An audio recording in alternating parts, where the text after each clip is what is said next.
उसको देवलोक में डाल डाल.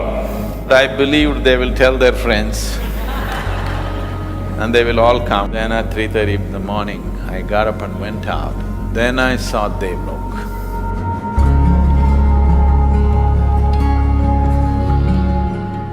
I must tell you my experience of landing in Devlok.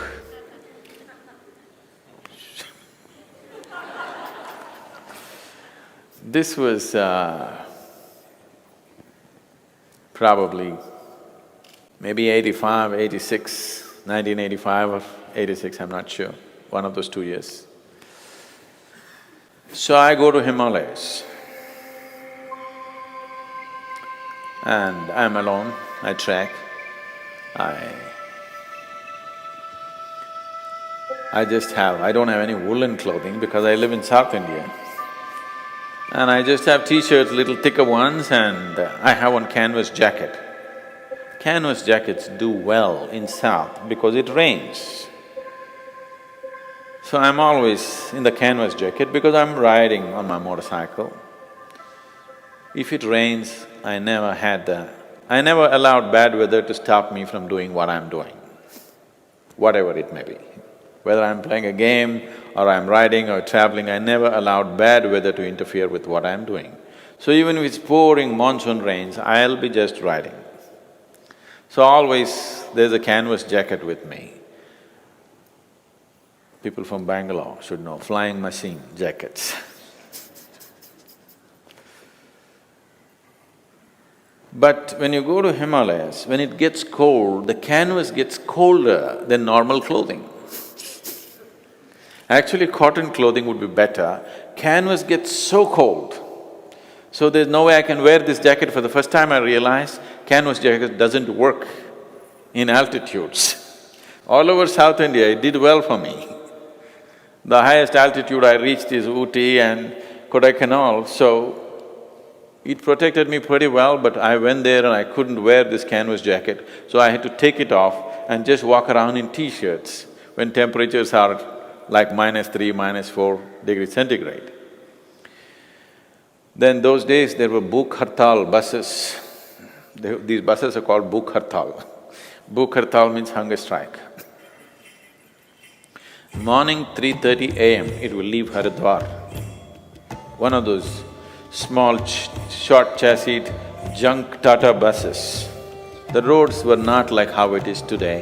The Himalayan roads were fabulous. In my experience, they were fabulous because almost every corner the bus looked like almost going to fall off. And I always went and sat on the top. Almost every year, from Haridwar to wherever I went, Gomukh, Kedar, Badri, I travelled on top of the bus.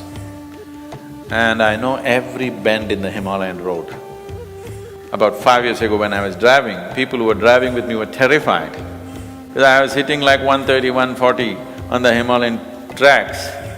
Because I know every bend, I know every rock, every corner.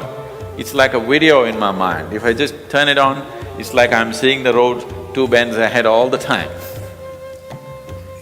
Those moments of sitting there on top of the bus and drinking in the Himalayas, even today I have a perfectly unedited video of the road of complete 12-14 hours drive.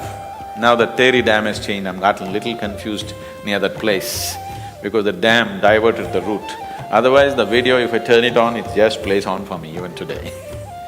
So I sit on the bus and I reach there. That day, the bus broke down halfway and there was some little bit of